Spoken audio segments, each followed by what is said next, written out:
Day everyone! Welcome to PLE class, Handicraft Production, Recycling.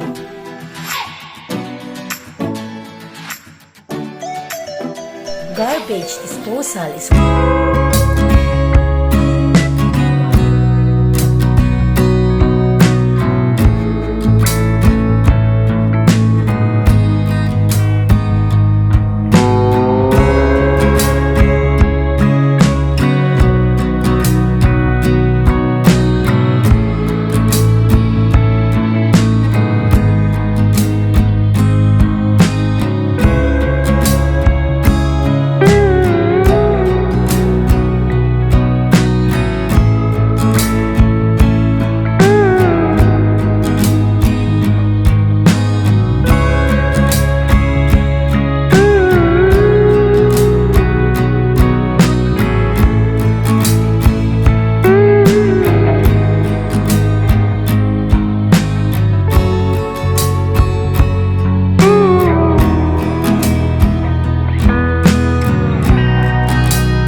Recycling is the process of converting waste materials into new materials and objects. Recyclability of a material depends on its ability to reacquire the properties it had in its virgin or original state. It is an alternative to conventional waste disposal that can save materials and help greenhouse gas emissions. Types of recycling. Internal recycling. It involves the use of materials that are waste products of a manufacturing process. An example of this is the processing of spent grain mash, a waste product of distillation, into cattle feeds.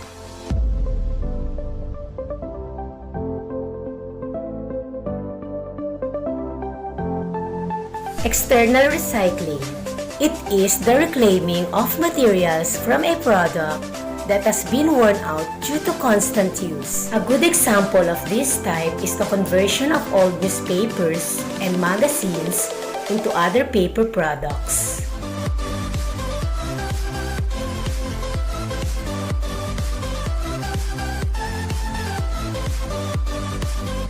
Primary recycling.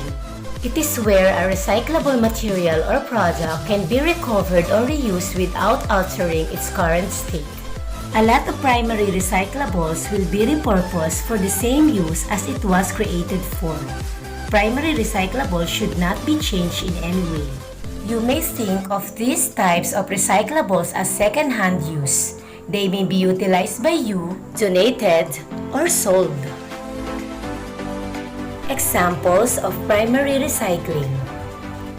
Toys and clothes can be donated to charities, friends, or family. Selling off pre-loved items through online or garage sale. Secondary recycling. It will be repurposed without having to reprocess them, so the material may be reused in a different way than it was initially intended. This often happens with DIY or do-it-yourself crafts and can make a huge difference in ensuring recyclable material stay out of landfills. Examples of secondary recycling. Cut egg cartons in half and use them to plant seedlings. Cut off the top half of a plastic bottle to use it as a plant pot. Reuse of plastic, paper, wood, metals to do any type of DIY project. Tertiary recycling. This involves the chemical altering of the products or materials to make it reusable. This may be done internally or externally. If external, the recyclables are recovered and reprocessed through a public facility. It would involve sorting recyclables and placing them in bins to be transported by a reprocessing facility. Internal recycling would be where no public service is involved. Some factories or manufacturers may conduct internal tertiary recycling.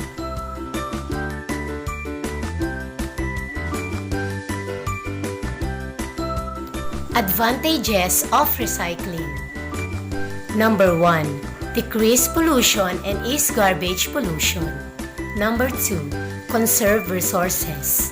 Number 3. Enhance creativity and resourcefulness. Number 4. Potential in making a profitable business. Number 5. Makes people environmentally aware. Number 6. Promotes scientifically advancements in recycling and biodegradable materials. And number 7, makes governments and businesses choose programs and apply policies in consideration of preserving and respecting the environment. Create recycled products. What are recyclable materials? Aluminum and steel cans, cardboard, glass, newspaper, and plastic bottles are all recyclable. These items can be made into new products, including cans that hold food and drinks, the steel used to build skyscrapers and school buses, cardboard boxes, glass jar and bottles, newspaper and office paper. How does recycling works? Recycling starts with people separating recyclable materials from their other trash. The separated recyclable materials are collected by recycling programs, processed, and then sold to manufacturers for use in new products. What does your recyclable become? Articles that can be made from recycled paper. Recycled paper can be made into paper woven basket, paper mache articles, paper beads, paper sculpture, boxes for gift wrapping, album covers, and paper bags. Articles that can be made from recycled plastic containers. Recycled plastic containers can be made into planters, plant tags, plastic sculptures, and organizers. Articles that can be made from recycled glass bottles. Recycled glass bottles can be made into decanter, storage items and terrariums, cut bottles, vase, decors, and glass tiles. Articles that can be made from recycled fabric scrap. Recycled fabric scrap can be made into quilting and patchwork projects, rugs, doilies, bags, stuffed toys, hair accessories, fabric flowers, and collage. Articles that can be made from recycled yarn vases. Recycled yarn vases can be made into rugs, tapestries, embroidery, yarn dolls, crocheted or knitted articles, and string arts. Articles that can be made from recycled tin cans.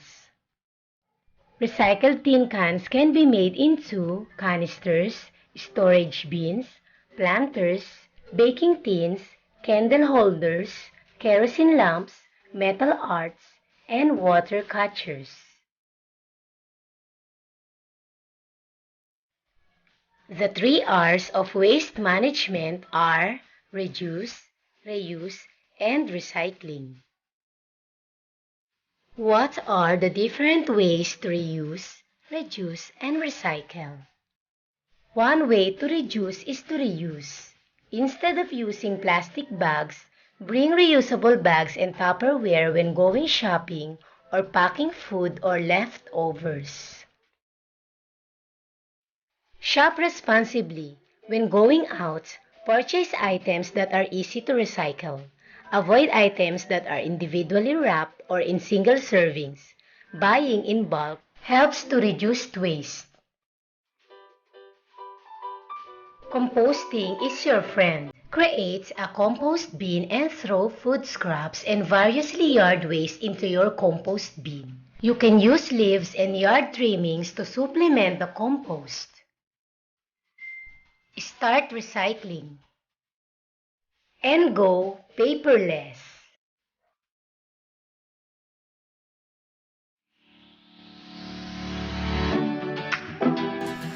That's all, and thank you for watching. I hope you have learned something today. See you on our next lesson.